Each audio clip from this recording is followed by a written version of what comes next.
Magandang umaga po sa inyong lahat. Ngayon po ay nasa ika-6 na huling wika ni Jesus tayo. Ito po ay mababasa natin sa 1:19:30. Nang matanggap nga ni Jesus ang suka, ay sinabi niya, naganap na. Niyuko niya ang kanyang ulo at nalagot ang kanyang hininga. Diyan na kayo. Ayon sa talatang 28, alam ni Jesus na naganap na ang lahat ng mga bagay.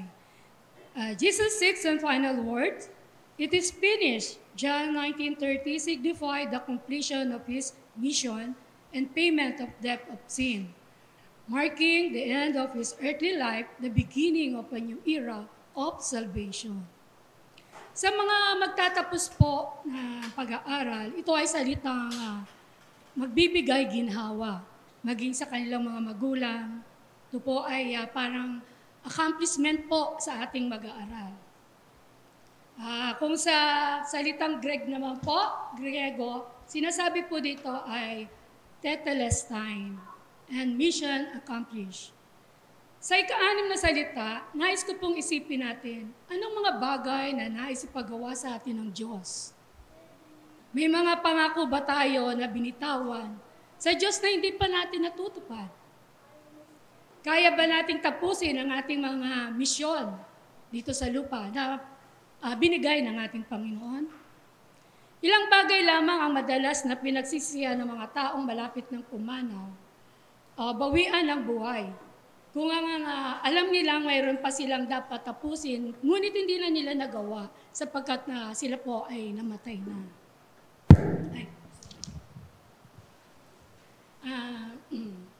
Kaya hindi na po sila nakahingi ng kapatawaran. Masakit sa kamatayan, ang pinakamasakit po sa kamatayan ay ang hindi mismong pagpigil sa buhay, kundi ang pagputol ng Diyos sa ating pagkakataong gumawa ng mga bagay na dapat pa nating gawin. Isang kwento po tungkol sa isang ama na nagkasala sa kanyang pamilya at nais niyang muling bumalik sa kanyang asawa at mga anak. Sisikapin sana niyang makabawi sa kanyang pamilya. Ngunit habang siya ay nasa bus, pauwi sa kanyang pamilya, siya po ay inatake sa puso at namatay. Hindi na po niya nagampanan ang kanyang tungkulin para sa kanyang pamilya. Ngunit ang Panginoon po ay kaiba. Siya po ay tinapos niya ang kanyang misyon dito sa lupa para po sa atin mga kasalanan. At tungkulin niya na ibinigay ng ating Ama sa atin para po sa ating mga kasalanan. Kaya po siya bumaba dito para sa kanyang misyon. Kahit po siya pinahirapan, nakatanggap na, siguro naman po nasubaybayan natin kung paano siya niyorakan, pinahiya, o binigyan ng sakit ng mga tao. Pero patuloy pa rin po siya nagampanan ang binigay ng ating Panginoon. Ganyan po tayo kamahal ng Diyos Ama. Maging ang kanyang buktong na anak na si Jesucristo ay pinababa niya dito para sa ating mga kasalanan. Gayon din po, tinuturuan din po tayo dito. Dito rin po makita natin, tinuruan po tayo ng ating Panginoon kung paano tayo sumunod sa ating Panginoon.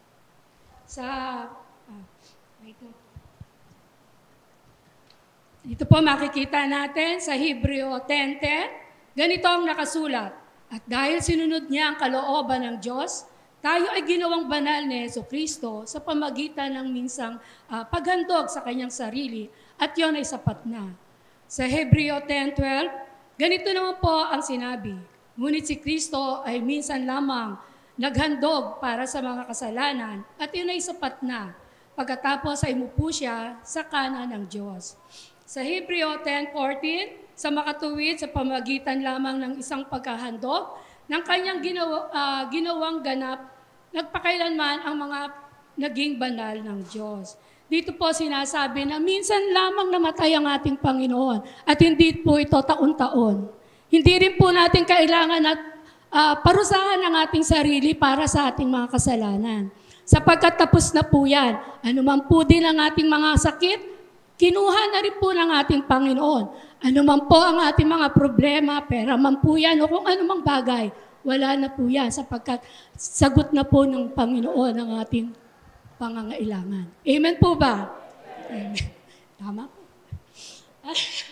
Kaya po, hindi na po natin kailangan na lumuhod tayo kung ano man po yung every Holy Week. Kailangan pumunta tayo sa mga simbahan, pumunta tayo sa mga, nire-respeto rin po natin kung ano yung mga nila. Pero minsan lang po naganap ang pagsagip ng ating Panginoon. At ito nga po, sinabi ng Ate Puring na 2,000 years ago, naganap na po yan. At mangyayari po yan hanggang sa kaapo-apuhan na po natin. Matatanggap po nila ang presensya ng ating Panginoon. Yun lamang po at maraming salamat po. Nawa po, wag nating sayangin ang ginawa ng ating Panginoon sa krus ng Kalbaryo.